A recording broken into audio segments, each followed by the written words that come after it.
Now, that's all as Labour MP Dan Carden has broken ranks from Sir Keir Starmer, joining Andy Burnham in his calls for a national inquiry. Meanwhile, the Chancellor... A GB News poll the other day said about 77% of people wanted, including now Labour MPs, including Dan Carden, as you say, and obviously Andy Burnham. What do you make of Dan Carden? I mean, he's an MP that he's been around since what? Political drama unfolded live on air as Keir Starmer faced a jaw-dropping takedown by a quitting MP in a no-holds-barred TV interview. The fiery exchange left viewers stunned and questions swirling about the future of Labour's leadership. In this video, we'll be discussing the key moments from the explosive interview, the reasons behind the MP's resignation, and what this means for Starmer's leadership and the Labour Party moving forward.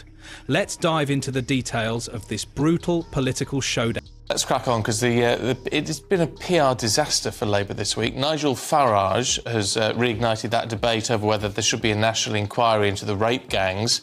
The Reform leader accusing the Health Secretary of attempting to conceal the reality of the gangs.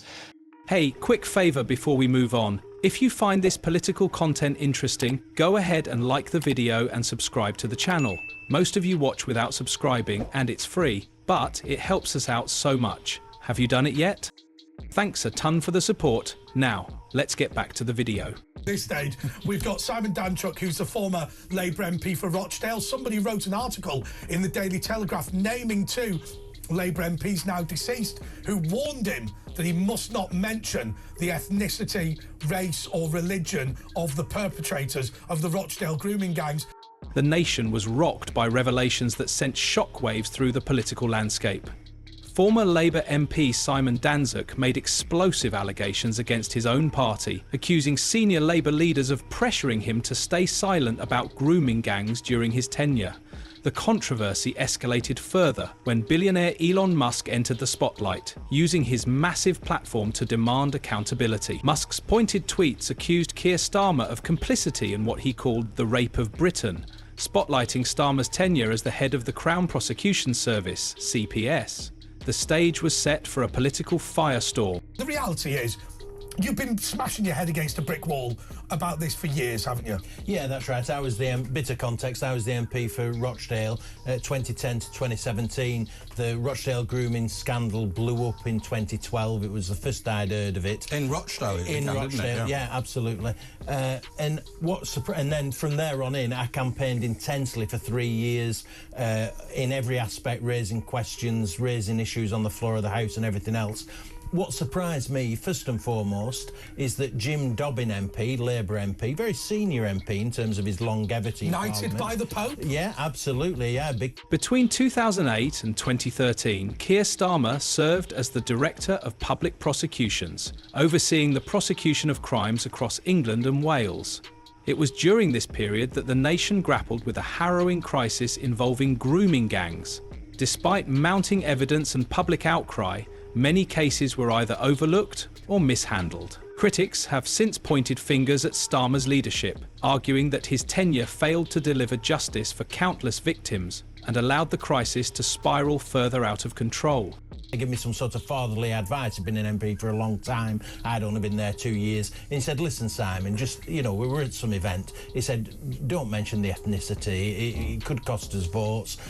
You know, just play it straight, so to speak. If that wasn't shocking enough, when the story breaks, Tony Lloyd, who's the chair of the Parliamentary Labour Party, so a very senior figure, was going to be the police commissioner for Greater Manchester. He was standing to be the police commissioner in an elected position. And he came up to me in Parliament and said, listen, Simon, I don't believe ethnicity is a factor in this. I don't think we should mention it. It could cost us vote. Simon Danczuk's revelations exposed a troubling pattern of enforced silence within the Labour Party. He specifically named senior figures Tony Lloyd and Jim Dobbin as key individuals who pressured him to withhold information about grooming gangs. These allegations cast a harsh light on the party's leadership during that period, raising serious questions about their priorities and commitment to addressing such critical issues. Now to the grooming gang scandal that simply will not go away, and Kemi Badenoch has demanded that the government launches an immediate inquiry into child exploitation in Britain, despite not doing that while the Tories were in power for 14 years. And this comes as Sir Keir Starmer is attacked over his handling of the Oldham grooming gang scandal when he was also head of the Crown Prosecution Service. In an unexpected turn of events, Elon Musk, renowned for his bold and often controversial statements, set his sights on British politics. He openly accused Keir Starmer of enabling systemic failures during his tenure and demanded his resignation. Musk's sharp critique didn't go unnoticed, as it resonated deeply with victims and whistleblowers who have long felt unheard. Many praised Musk for his willingness to spotlight an issue that has been largely sidestepped by politicians, hailing his intervention as a much-needed call for accountability in the face of ongoing injustice. Possible. There's a reason why cultural differences exist. You can't take someone who has got an entirely different cultural upbringing and say to them that, look, well, you know, this is a haven for multiculturalism in this country, so therefore you do whatever you want to. Oh, that doesn't fall in line with our culture. You can't do that. Well, the two don't marry up. It's not going to work, is it? It doesn't really work, multiculturalism. You have to, if you come here, you have to be British and accept our values. Well, I would say, what I think multiculturalism comes is people mistake multiculturalism for multi-faith. Multi-faith is very different, right? If someone wants to follow a different faith, knock yourself out, enjoy it, go for it. We live in a country where you are allowed to practice whatever faith you want. And you can be multiracial, that works. Unfortunately, when it comes to cultural issues...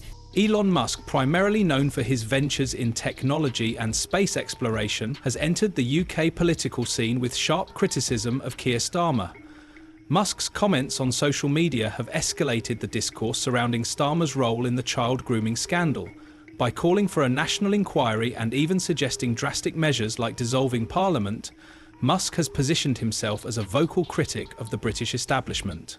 This move has sparked debates about the influence of global figures in domestic politics and whether Musk's intervention is a welcome call for justice or an overstep. Regardless of public opinion, his statements have undeniably brought international attention to the issue, pressuring Starmer and his administration further. The new year has started with a focus on the decades-long rape gang scandal. Across the country, thousands of girls were tortured and sexually abused at the hands of men who treated them as things to be used and disposed of, destroying many lives forever. The Prime Minister has mentioned previous inquiries. He is right, there has been an inquiry into child sexual abuse, but it wasn't about the rape gang scandal. Musk's involvement has cast an international spotlight on Britain's political turmoil. His bold statements have fueled debates over whether influential figures should play a role in holding governments. Dynamited British politics more than once, in that he's able to engage in front of millions of people and to force a response from government ministers.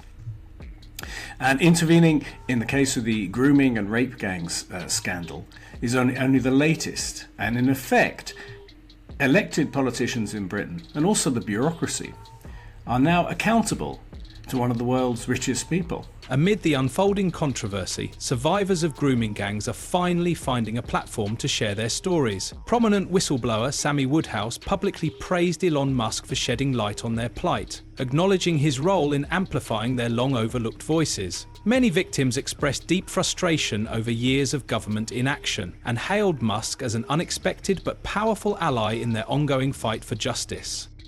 Because the Labour Party is a control freak organisation which, as we've seen, is already determined to suppress the speech and objections of the British public on issues where it believes that these are settled issues and there can be no negotiation. For instance, mass immigration, Islamism, terrorism and so on. That's obviously not the case in the British public's eyes, and social media has become the forum in which the public expresses its dissatisfaction. And of course that connects it globally. So the only way the Labour Party can control this debate in the way that, say, in the old days you could control the debate through the BBC and a few newspapers, the only way the Labour Party can do that is by turning off the internet or legislating to suppress people's rights to speak their minds online. In terms of the political influence that Elon Musk is having, can you just assess whether that's on the grooming gangs issue or helping reform the UK? How is he... Keir Starmer has faced significant challenges in addressing these allegations head-on. His efforts to discredit critics by labelling them as far-right agitators have largely failed to resonate. The absence of a national inquiry into grooming gangs under his leadership has further deepened public suspicion, casting doubt on his motives and commitment to accountability. The scandal has sent shockwaves through the political landscape, sparking reactions from across the spectrum. Conservative MPs, including Robert Jenrick, have added their voices to the growing calls for accountability. Jenrick specifically accused Keir Starmer of dismissing legitimate concerns, arguing that his approach has only served to erode public trust further. Wouldn't she want to learn about what had gone on in Rochdale, the grooming scandal? Plausible deniability. Yeah, absolutely. She didn't want to hear what I would have to say and mention ethnicity. And religion and ethnicity clearly did play a part in it. There's no doubt about that. And how did it play a part? Because I know my own view that you've got an enclosed Pakistani community that's relatively insular because they haven't integrated into the United Kingdom. The dress code, they go mad about some of the words that I use, but SLUT, that word was popular amongst these people, saying, well, if you dress like this, you... The British public's frustration has boiled over. Protests have erupted across the country and online campaigns are rapidly gaining traction, all calling for Keir Starmer's resignation. His approval ratings have plummeted, with an increasing number of citizens questioning his ability to lead. However, at the heart of this crisis lies the urgent need for justice for survivors. Critics argue that the government's repeated failures have only prolonged the pain of victims, amplifying demands for a full and transparent inquiry. Each passing day sees these calls growing louder, leaving the nation at a crossroads. Severely under-prosecuted and severely underrepresented in our overall national crime statistics, and the Crown Prosecution Service simply does not bring these cases to court enough. So for people to be saying that, oh yes, well, things have gotten better, sentencing has gotten better. If sentencing was better, then a convicted Pakistani Muslim rape gang member wouldn't be allowed to see his child and be released early from prison. Under increasing pressure, Starmer's responses have only intensified the controversy. His hesitation to address the allegations head-on has been widely seen as a sign of either weakness or culpability. Keir Starmer's leadership is under increasing scrutiny from both the public and political figures.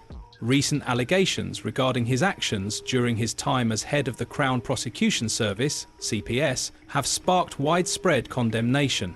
These claims highlight significant shortcomings in tackling one of the darkest chapters in British history, the child. The media has a vital role in uncovering the truth.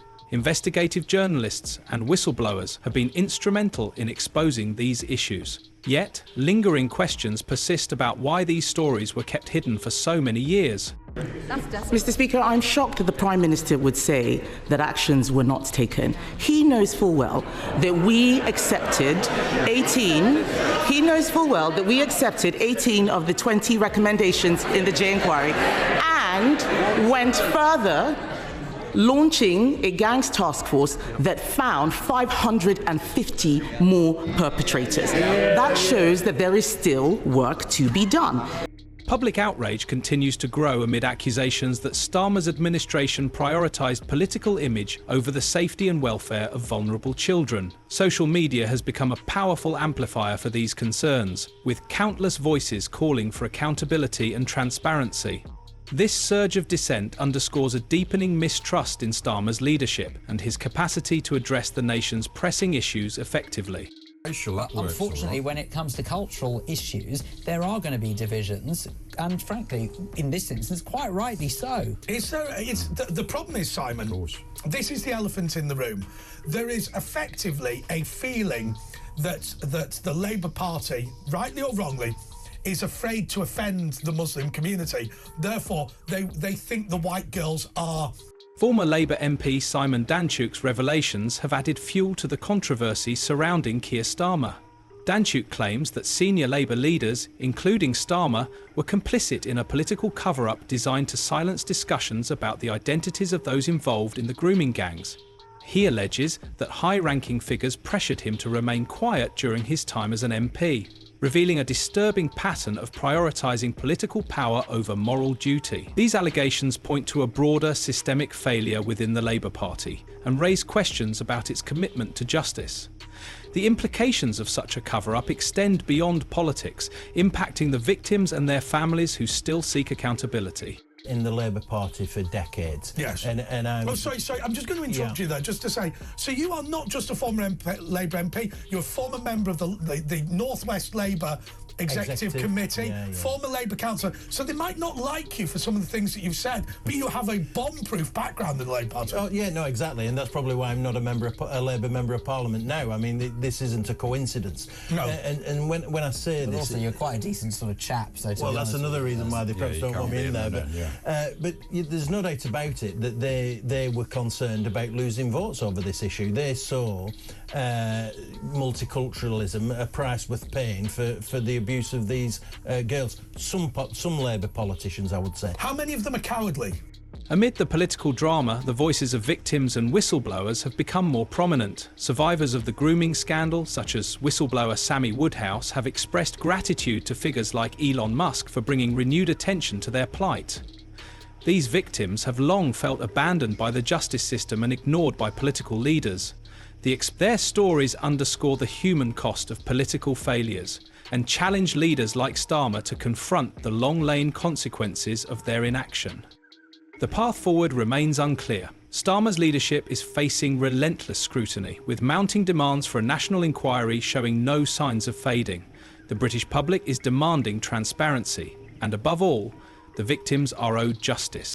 Oh, well, I mean, I wouldn't like to put a percentage on it. But some of them are literally saying, I don't care, and others are saying, I'm too frightened to complain. Yes, no, that's right. Well, if you take Jim Dobbin, the MP for Haywood and Middleton, he just wanted a quiet life. That's why he was saying it. He wanted to coast along, be an MP, get all the trappings that come with that, the foreign trips and everything else. It's a fair description of it. Yes. Not very good at doing the casework. You've met MPs who are like, it's a cross-party issue. I met Jim Dobbin, and he's one of those people.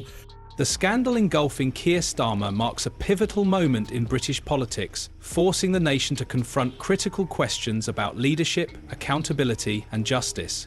With the pressure intensifying, one thing is certain: the truth cannot stay buried forever. If you enjoyed this breakdown, leave a like and subscribe to our channel. Watch more videos here for the latest insights.